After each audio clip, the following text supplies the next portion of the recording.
You got me moving, all sensitive and sexy. Бојан и Марија денеска се во моје друштво и ќе зборуваме за нешто навистина прекрасно, бидејќи дечки го прочитавте цел свет, конечно во Скопје, со вас си седнувам, си правам обед. Ајде една ретроспектива, кај бевте се?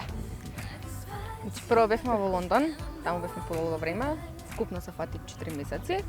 А додека бевме во Лондон, имавме турнеја 10 дена, 11 ствари во Австралија. Бевме во Мелбурн, Сиднеј и Перт. Имавме настапи во тие три градови. Тие беа уствари забави поврзани со Евровизија. Претходно бевме во Амстердам, имавме уште 2 настапи во Лондон. Марија, од сегде каде што бевте, каде публиката најдобро ве прими? Како е, нели, од Македонија, од Скопје да се пробиете на тој пазар? Па, публиката, евровизиската публика конкретно е откачена скрос. Многу се Што значи тоа? Многу се посветени, ги знаат многу добро артистите, ги знаат сите песни од сите години на Евровизија и сите биографии на артистите, че стварно се луди, стварно знаат да се забавуваат, да те поддржат кога ќе излезеш на сцена. За нас конкретно ги пеат двете наши песни, дури и новата што ни изненади, Dancing, што веќе ја извадивме, веќе претходно извадивме, и Lost and Found нормално, сите ја пеа. Така да Австралија во сите градови можам слободно да кажам дека имавме многу добра поддршка во Мелбурн, да. Мелбурн највеќе вриште, таму ни поклонија и знаме, го плетере македонско знаме. Па имавме meet and greet саат време као на свадба, сме ги пречекувавме гостите и сите требаше. Извежбавте за свадба? Ехе. И сега кога свадба? За првата свадба. Добро. Имавме цедиња, требаше да подпишуваме. Се продадува многу цедиња. Продававме цедиња како овде во 2 години. Кога спомнавте вие везење, знам дека и твојот евровизиски лук бил извезен рачно од некои девојчиња кои што сакале да го имаат истиот. Да, тоа беше во Австралија, значи исто конкретно во Мелбурн се појави девојка, бидејќи најверојатно тематски им беше забавата и требаше да се облечат како некој од изведувачите.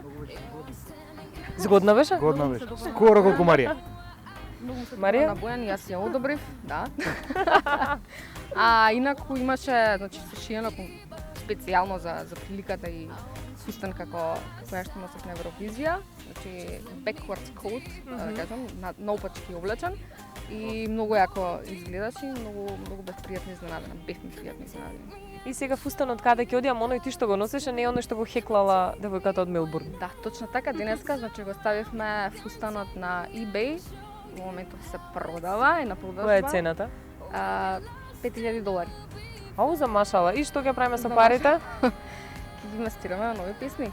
Во интернационална кариера. Подржи кариерата на IQ, да, точно интернационална, па дури и за овде. И како оди, имате некој увид во продажбата, Бојан? Да, се шекнаа фановите, сега зимаат кредит во банките, е вака гужва, кој прв ќе му одобрат кредит, тој зима. За нас може некоја сума, вака за колектор сајзун, тоа е one of a kind во 65 годинишна историја на Евровизија, единствениот дизајн каде што е обратно палто, нема втор таков во светот, така да... Навистина едно уникатно парче. Да, уникатно Со парче. награда на него. Да, единствениот. Да, сега за фустанот, нели парите одат во интернационална кариера, ми спомена дека имате нови песни, што е следно од вас? Следно, вчера договоривме нов термин за издавање на нова песна. 28 јуни, петок. Ќе слушате новата песна на IQ.